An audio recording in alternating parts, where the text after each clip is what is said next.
Un bilan tricot avec 3 projets finis. J'ai un jacquard en cours et bientôt un nouveau pull texturé. Je vous explique tout ça. Je suis bien contente de vous retrouver pour un bilan tricot. Ça fait un petit moment que j'en avais pas fait. Ça doit faire 1 mois et demi. Mais ma fréquence en tricot ne me permet pas de vous faire des vidéos plus régulières parce que sinon je vais tout le temps vous dire la même chose. Et je vais donc commencer par les 3 projets que j'ai terminés et dont vous avez déjà entendu parler, mais là ça y est, c'est bon, ils sont finis, les fils sont rentrés. Par contre il n'y en a qu'un sur les 3 qui est bloqué. C'est le pull texturé, j'avais vraiment besoin de vous le bloquer pour vous le montrer pour que ça donne quelque chose quoi. Et donc je vais commencer par vous montrer tout ça.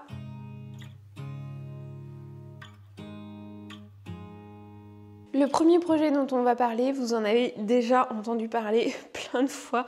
Je vous ai raconté mes péripéties parce que je n'avais pas assez de pelote pour terminer ma manche. Il m'a fallu 2 commandes, oui, 2 commandes de laine pour avoir les bonnes pelotes puisque lors de la première commande, je me suis trompée sur la teinte de gris. Passons, j'ai envie de dire, ça fait partie de mes bêtises habituelles. Parce que oui, cette année sur mes tricots, j'ai absolument rien noté, c'est-à-dire j'ai absolument pas noté les couleurs de fil, combien de pelotes j'avais utilisé, la taille que je faisais, je n'ai pas fait d'échantillon, rien de tout ça. Je veux dire, considérez ça comme acquis base pour ce bilan tricot, c'est du grand n'importe quoi et d'ailleurs ça m'handicape réellement. Mais que voulez-vous, mon mojo tricot était parti, là il est revenu, je me suis lancée à fond dedans, sans rien noter, sans rien, enfin voilà. Donc là je vais reprendre de noter petit à petit. Mais pour les prochains pulls, là je vous promets absolument rien parce que je ne sais pas quelle taille j'ai fait, je suis partie sans échantillon. Voilà, je suis partie comme ça. Donc, sur ce pull, il me restait qu'une manche à faire, donc je ne vais pas tout vous redétailler, hein. C'est un pull qui est vraiment tout simple, il n'a absolument rien de particulier. C'est un col qui est simple, hein, c'est juste des côtes toutes simples. Donc moi, j'ai pas fait des côtes torse, j'ai fait des côtes 1-1 classiques. Les manches, rien de particulier, pof pof pof, des diminutions, des côtes pareil, toutes simples, pas torse, je fais des côtes 1-1.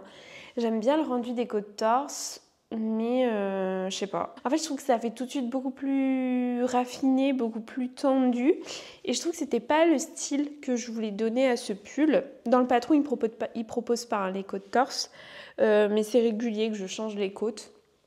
Donc là, c'est juste des côtes 1-1. Je crois que c'est ce qui est préconisé dans le patron.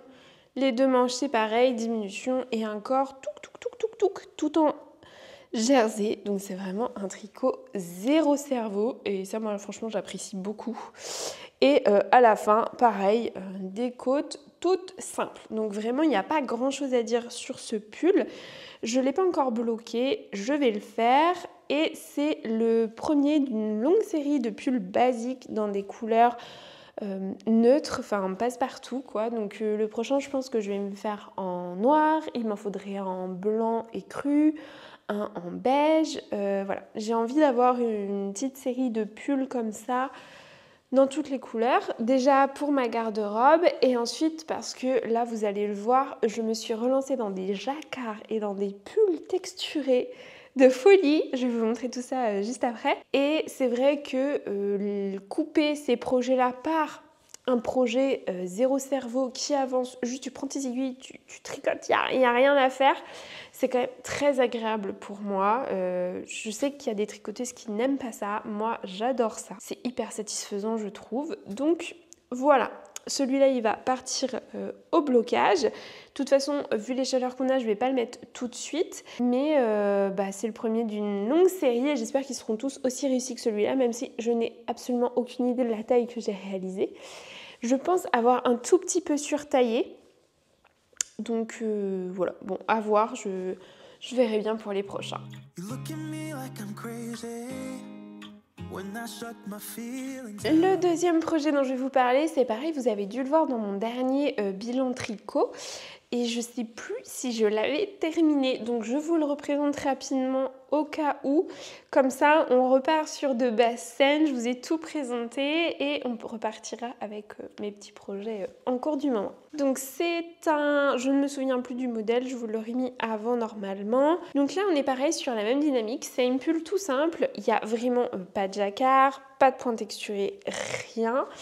La touche, le petit twist de ce modèle que j'adore, ce sont les côtes, puisque ce sont des côtes, je ne sais pas comment on dit, ce sont des côtes qui ont des torsades, donc peut-être des côtes torsadées, voilà, ce sont des côtes avec des torsades qui sont, mais incroyables, je les trouve magnifiques, vraiment, je les trouve hyper belle. Je trouve que ça donne tout ce charme à ce tricot. Donc ces côtes-là, elles se répètent sur les bas des deux manches, sur le col. Alors, sur le col, j'avais pas bien lu les instructions.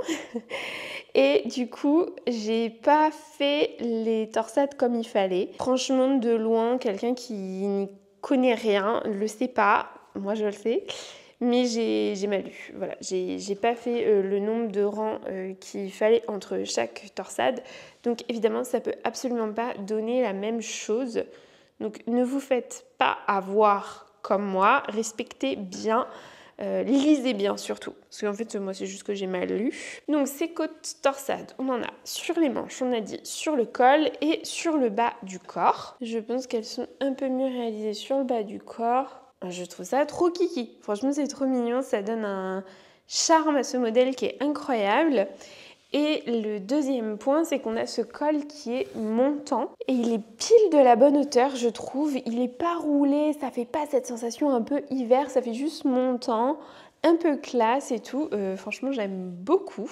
C'est un modèle que j'ai découvert grâce à ma maman, puisqu'elle m'a tricoté ce pull en beige, couleur incroyable, pour Noël, et je voulais me le refaire. J'avais des écheveaux en stock et je me suis dit mais je vois absolument ce vert dans ce pull. La petite problématique que j'ai eue, c'est que la taille de mon fil n'était pas la taille préconisée par le modèle. Je m'explique. Sur le modèle, c'était un fil qui était plus épais, donc avec une jauge qui était beaucoup plus petite que pour mon modèle, puisque là j'ai utilisé de la fingering, donc on va faire beaucoup plus de mailles pour atteindre 10 cm.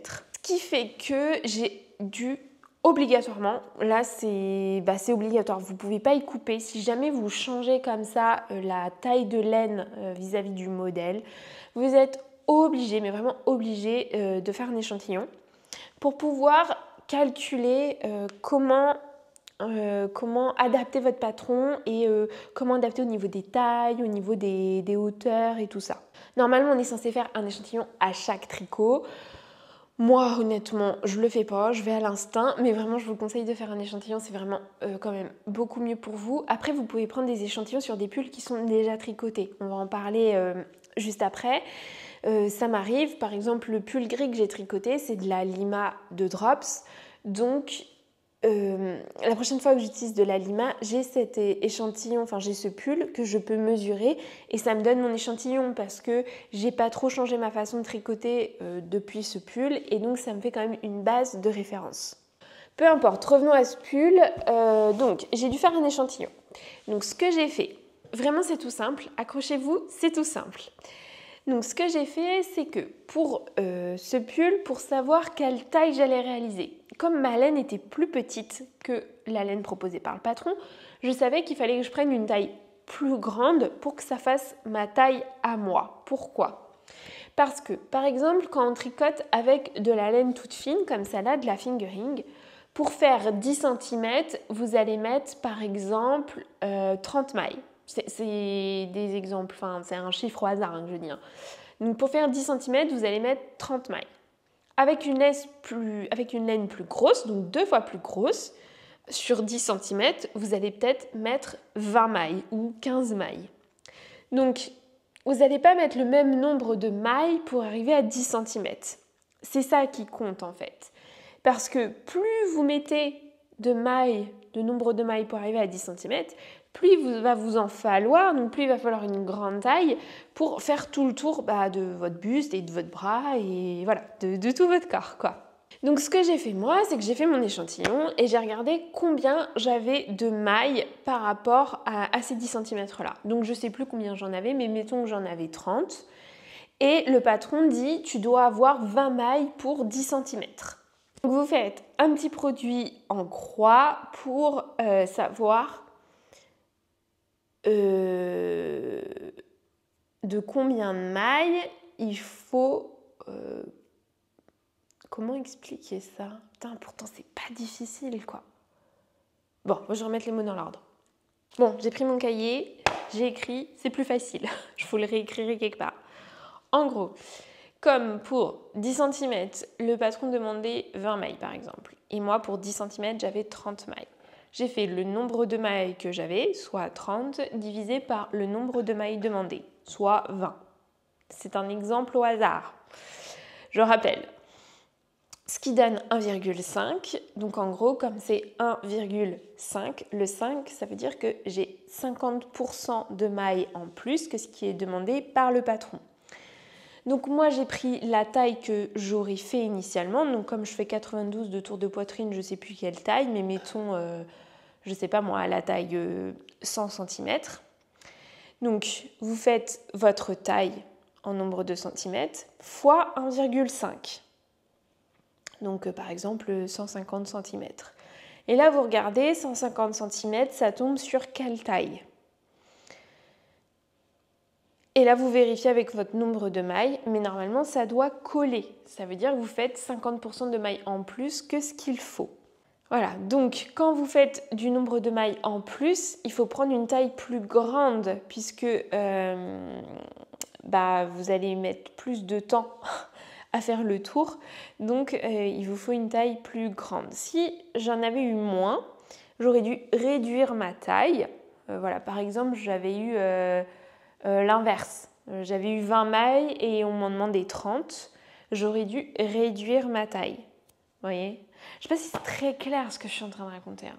Franchement, c'est pas facile à expliquer. Il faut savoir qu'on s'est quand même interrogé à table avec ma mère, ma tante, ma cousine pour parler de ce sujet-là. Bref, voilà. J'espère que je vous aurai mis un truc clair à la vidéo. J'en sais rien. Mais moi, c'est la méthode que j'ai appliquée. Voilà. Le seul hic, c'est que je n'ai fait ça que sur la largeur. Donc, pour 10 cm en largeur, j'aurais dû regarder en hauteur. Je ne l'ai pas fait. Mais parce qu'en hauteur, j'avais pas besoin d'autant de hauteur que la plus grande taille. Si vous voulez, là, je ne sais pas quelle taille j'ai fait. Je suis partie sur une taille qui était 4 ou 5 fois plus grande que ce que je fais d'habitude. Et en hauteur, si j'avais suivi exactement le patron, ça aurait été beaucoup trop grand. Donc ça, c'est le problème. C'est qu'il faut bien que vous fassiez ça sur les deux caractéristiques. Parce que si vous faites ça que sur une, donc la largeur, c'est bien. Ça va vous donner combien vous devez avoir de mailles au plus fort pour votre buste et vous continuez après. Mais pour tout ce qui va être construction au niveau des épaules, en fait, le nombre d'augmentations, tout ça, elle est calculée en fonction de la hauteur qu'on souhaite avoir ici, entre l'encolure et l'emmanchure, quand on va faire la séparation du corps et des manches. Donc, si vous n'avez pas la bonne hauteur, il faudra recalculer le nombre d'augmentations que vous faites. Et c'est souvent, moi, à ce moment-là, que je me dis, vas-y, laisse tomber, change de patron. Voilà, mais si vous êtes motivé, ça revient à grader, ça revient à faire des modifications techniques, mais sur le patron. Ça se fait. Honnêtement, moi, je peux le porter, mais faites bien attention quand même à ce que vous faites sous risque de ne pas forcément pouvoir porter votre patron, tout simplement. Mais c'est pas si compliqué que ça, vraiment. C'est des maths, mais c'est pas des maths compliquées. Je suis sûre que tout le monde peut y arriver, vraiment.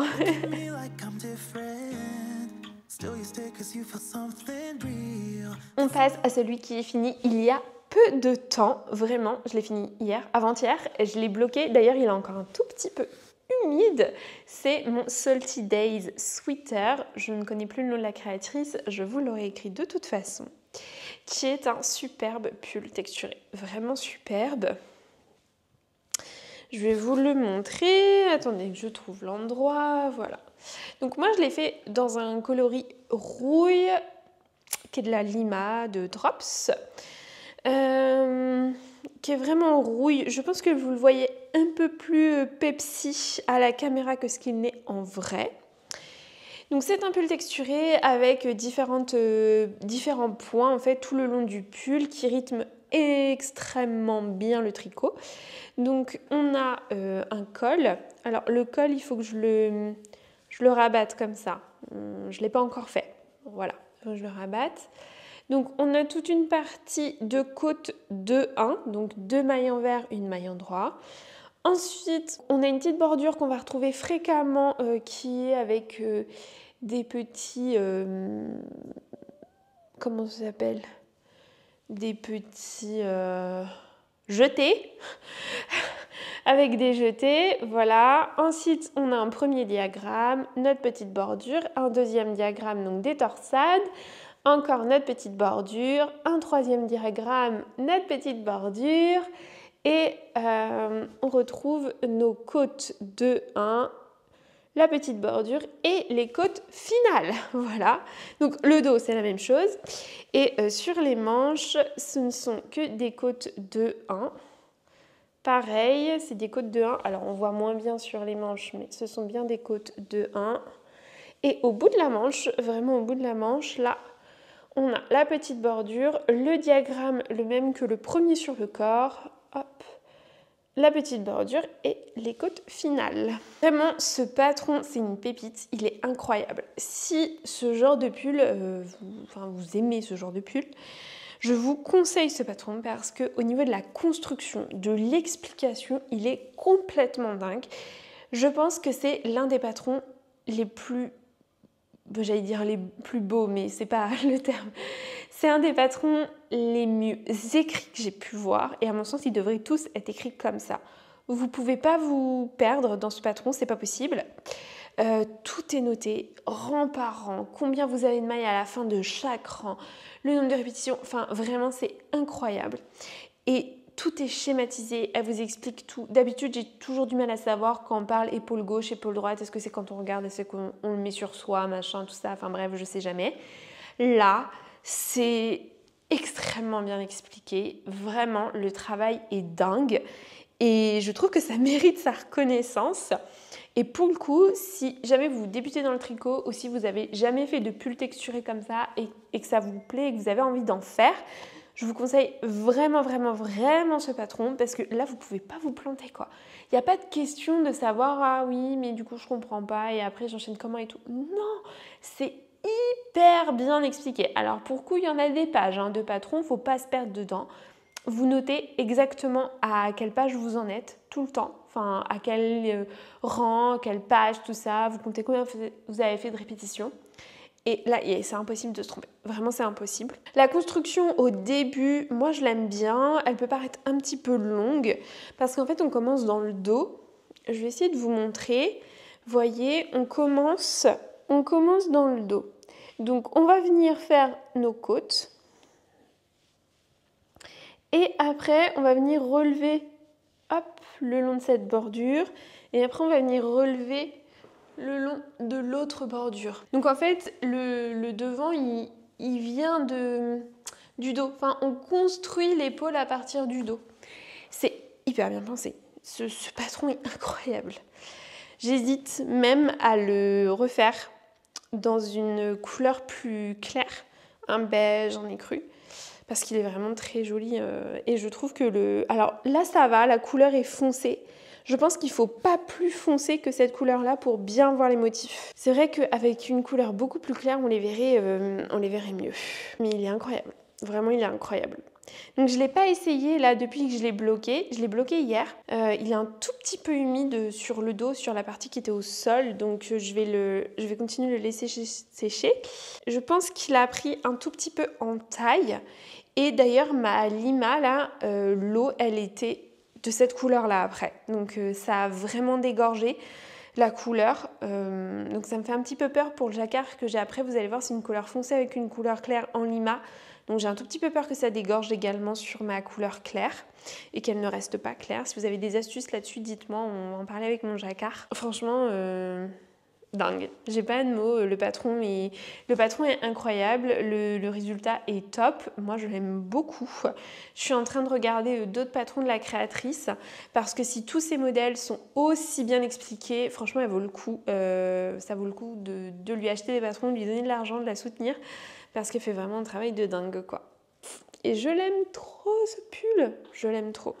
Je pense qu'il va être large comme il faut, les manches sont pas trop larges. C'est tricoté en 5, donc ça va hyper vite. En fait, les manches, elles vont hyper vite. Et voilà. Voilà. Bon, j'ai rien de plus à vous dire. Il est top, top, top. Je sais pas trop combien de temps j'ai mis pour le tricoter. Je pense que j'ai dû mettre plus d'1 mois. Mais j'ai fait une petite pause dans mon tricot aussi parce que j'avais 4-5 manches à tricoter en même temps. Là, je me suis très mal organisée encore sur mes manches. Donc ça m'a un peu freinée. Il faudrait vraiment que je fasse... corps, début du corps, manche, fin du corps, manche, pour vraiment alterner quoi. Mais à chaque fois, je suis trop prise dans le corps et j'ai envie de tricoter jusqu'au bout. Et après, je me retrouve à faire les 2 manches et vraiment, les 2 manches, la deuxième manche, elle passe jamais quoi. J'ai vraiment jamais envie de la faire. Bon. Voilà, c'est comme ça. Bon allez, on passe aux encours, je vous montre le jacquard.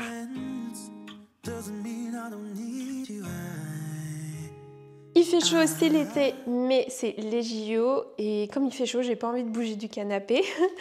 Donc j'ai commencé un nouveau tricot et j'ai enfin commencé mon jacquard. J'ai trouvé un super modèle et d'ailleurs j'ai trouvé vraiment une super créatrice qui me plaît beaucoup de ses modèles me plaisent et je pense que je vais en réaliser plein. Je vais essayer de vous montrer sa page Ravelry parce qu'elle est incroyable, les tons utilisés et tout, franchement j'adore. Le modèle que je vais réaliser c'est donc le tout cou. Je sais pas si ça se dit comme ça, mais moi je trouve ça mignon de dire tout coup de The Petit Knitter. Et sa page Ravelry, je sais pas si vous allez... Je sais pas ce que j'ai fait. Je sais pas si vous allez bien voir, mais sa page Ravelry, elle est absolument incroyable. Tout est dans les mêmes tons, il y a énormément de jacquard, c'est très joli. Il y a des modèles qui sont très très beaux, je trouve. Le Apothecary, hyper joli. Je pense que c'est un de mes prochains jacquards, je vous le dis tout de suite. Qu'est-ce qu'il y a d'autre qui m'a bien plu? Alors il y a énormément de moufles, j'avoue que j'en tricote pas trop. Je vais peut-être m'en tricoter une paire parce que vraiment il y en a de très très belles. Il y a des chaussettes aussi incroyables, mais pareil, je porte pas réellement de chaussettes. Qu'est-ce que j'ai vu d'autre comme pull qui me plaisait beaucoup? Il y en a un qui est très joli, hein, mais qui a énormément de travail. Je suis pas sûre de me lancer là-dedans. C'est celui-là. Vous voyez avec les petits points... Ouh! Avec les petits points blancs, c'est le Bethlehem Jumper. Faut faire suivre son fil et tout. L'horreur. Mais c'est très très beau. Bref, allez voir sa page si ça vous intéresse. C'est The Petit Knitter. J'ai pas encore été voir son Instagram d'ailleurs. Il faudrait que j'y aille. Ah oui, et il y a un modèle mixte aussi. En tout cas, elle le présente avec un homme et une femme. Donc je sais pas si vous avez les 2 modèles dedans. Et la photo est très très belle. Les photos sont incroyables. Je trouve ça vraiment très joli. Bon, bref. Moi, le modèle que je réalise, c'est le tout cou. Alors, le tout cou. J'ai fait exactement les mêmes couleurs. Enfin, en tout cas, je me rapproche des couleurs qui sont présentées par la créatrice. Voilà, le tout cou, c'est celui-là.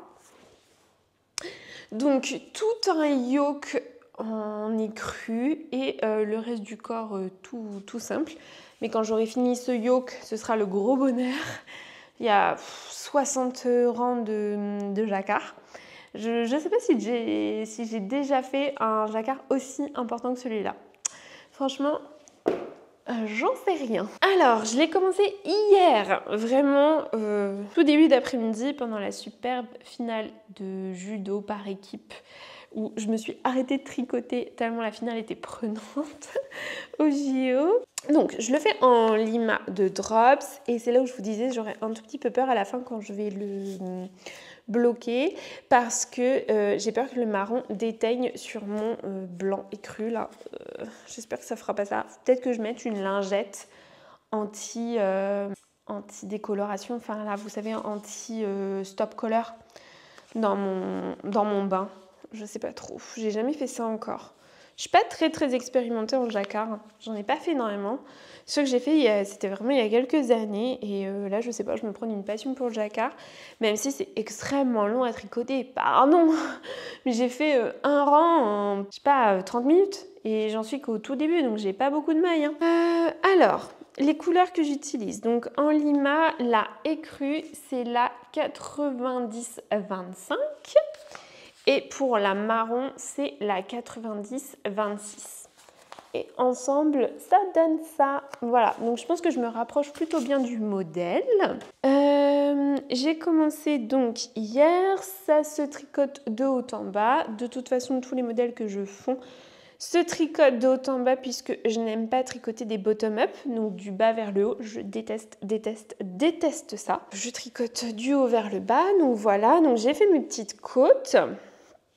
Il y a des fils un peu de partout. Hein. Donc j'ai fait mes petites côtes et je viens tout juste, mais vraiment tout juste, de commencer le jacquard. J'en suis qu'au deuxième rang de jacquard.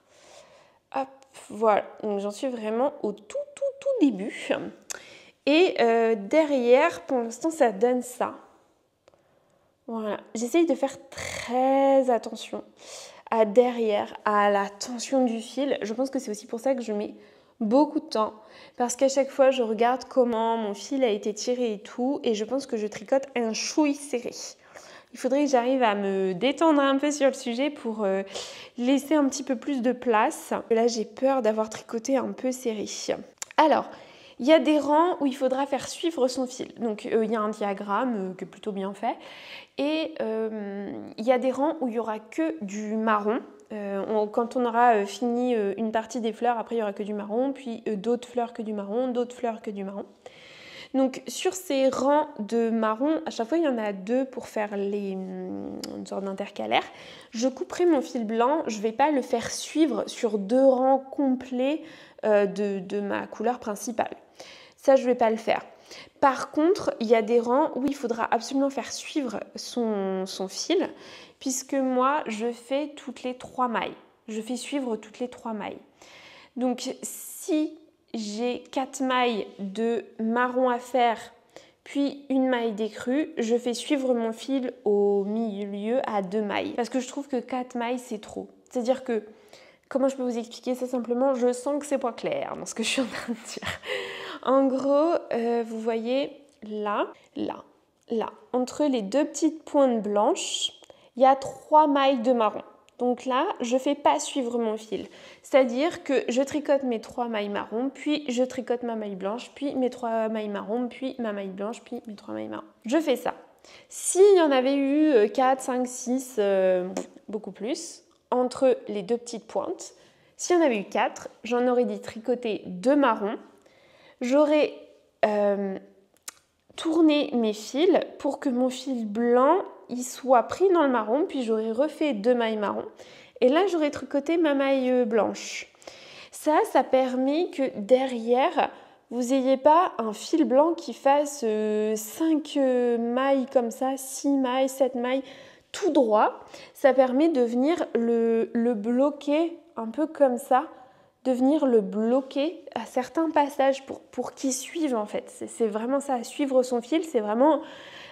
on t'embarque avec nous dans le tricot pour éviter que tu nous fasses une grande longueur et qu'après en fait au dos ça fasse une grande longueur qui pende ou où il faut gérer la tension, tout ça c'est pas facile. Voilà, donc moi je fais ça, c'est 3 mailles max pour moi. Mais je ne sais pas du tout si c'est la bonne chose. Moi, je pense qu'avec ma façon de tricoter, 3 mailles max, c'est bien, c'est déjà bien. On pourrait peut-être pousser jusqu'à 4, mais franchement, je ne pousserai pas plus loin que 4. Moi, je crois qu'il y a des gens qui poussent avec 4, 5. Moi, je ne fais pas. Je ne sais pas combien vous poussez vos mailles. Enfin, vous faites suivre votre fil à partir de combien de mailles. C'est un vrai truc, ça, je pense. En fonction de la façon dont on tricote, c'est vraiment un vrai sujet, quoi. Et je tiens beaucoup à avoir un envers aussi propre que l'endroit. Donc pour l'instant, mon envers est très très propre. J'y fais très attention et c'est pour ça que je passe beaucoup de temps à tricoter mes rangs. Et c'est donc aussi pour ça, je vous disais au tout début, que je vais avoir besoin de projets zéro cerveau. C'est qu'après un projet comme ça, moi j'ai besoin d'un tricot où j'ai pas besoin de réfléchir, quoi, où je vais pas passer 1 heure sur 3 rangs et où ça va pouvoir défiler. Parce que vraiment, après des projets comme ça, j'ai besoin de... Je suis un peu... En fait, on s'est retenu, on a calculé, on a bien tout regardé et là, on a besoin d'un projet qui déroule. Un peu de récupération en fait, comme les sportifs, un peu de récup quoi derrière. Voilà, donc ça y est, c'est le tout début, je vous en reparlerai régulièrement. Je pense qu'on va faire des points tricot tous les mois et demi. Là, le prochain qu'on fera, ce sera fin septembre, je pense. Donc je vous en reparlerai. Je sais pas trop si je vais tout faire d'une traite ou si je vais faire une partie de mon jacquard et enchaîner avec le prochain projet dont je vais vous parler. Ou si je fais tout et après je fais l'autre. Donc en même temps que j'ai commandé là mes couleurs pour faire mon jacquard, j'ai pris 12 pelotes supplémentaires pour faire un autre pull. Et donc j'ai voulu tester la qualité Daisy de Drops. Je ne l'ai jamais testé encore. Donc voilà, j'avais bien envie. Alors qu'est-ce qu'ils mettent sur cette qualité là? C'est de la 100% extra fine mérino. Alors souvent je suis pas fan de tricoter de la mérino parce que je trouve que c'est des fils qui sont très rebondis et j'aime pas tricoter avec des fils rebondis. La façon dont je tricote, ça fonctionne pas très bien avec les fils qui sont rebondis, mais celui-là, alors si ça veut bien faire le focus, voilà. C'est pas un fil qui est vraiment rebondi, il est pas trop torsadé, donc il a pas cette élasticité que je n'aime pas moi dans le mérino, dans des mérinos que j'ai tricotés en tout cas. Et vous avez 50 grammes pour 110 mètres. Donc ça fait de la DK, hein, puisque 100 grammes 200 mètres, c'est de la DK. Voilà, donc je ne sais pas trop ce que je vais en faire encore. J'hésite, j'avais pensé à un pull texturé, mais du coup j'hésite entre 2 modèles. Refaire le Salty Days Sweater ou faire un autre pull de la même créatrice mais avec un autre modèle. Je sais pas trop. Qu'est-ce que vous verrez dans cette couleur-là? Dites-moi. Alors, troisième option, me refaire un tricot tout simple à de petites knits. J'ai plus le nom du patron. Je vous le remettrai quelque part. Voilà, il y a les 3 options. 1, 2, 3. Dites-moi votre avis. Je ne sais pas trop, j'hésite et je pense que je vais le monter assez rapidement. Avant, j'étais mono en cours sur les tricots, mais j'avoue qu'avec un jacquard, j'ai aussi besoin d'avoir un tricot que je peux prendre quand on regarde un film ou quoi, et que j'ai pas besoin d'être concentrée sur mon tricot. Je peux faire du tricot, mais sans être concentrée à fond. J'ai besoin d'avoir un tricot un peu secondaire, zéro cerveau. Donc là, pendant mon jacquard, j'en monterai bien un autre pour utiliser ces plots et faire un autre pull, mais du coup je sais pas lequel. Donnez-moi vos avis. On va s'arrêter là pour aujourd'hui. J'ai encore beaucoup parlé. Je vous retrouve bientôt pour de nouvelles aventures tricot. Vous pouvez me retrouver sur Instagram en attendant où je vous montre toutes mes avancées en temps réel. Donc si vous avez Insta, n'hésitez pas à me rejoindre là-bas. J'ai retrouvé mon mojo tricot. Je trouve des créatrices que j'adore, dont j'adore l'univers et qui me ressemblent énormément. Donc je reprends beaucoup de plaisir à tricoter. Donc là c'est parti, j'enchaîne un peu les projets, même si j'ai besoin de coudre pour partir en vacances parce que je manque cruellement d'affaires, donc il faut que je jongle avec les deux. Mais c'est super agréable de retrouver son mojo tricot. J'espère que vous avez passé un bon moment tricot. On se retrouve bientôt dans de nouvelles vidéos couture normalement, là les prochaines semaines, et tricot je dirais mi-septembre ou fin septembre, en fonction des avancées, pour que j'ai des choses un peu nouvelles à vous dire et pas que je me répète sans cesse. Je vous souhaite de bons moments créatifs, passez un bel été, prenez soin de vous et à bientôt!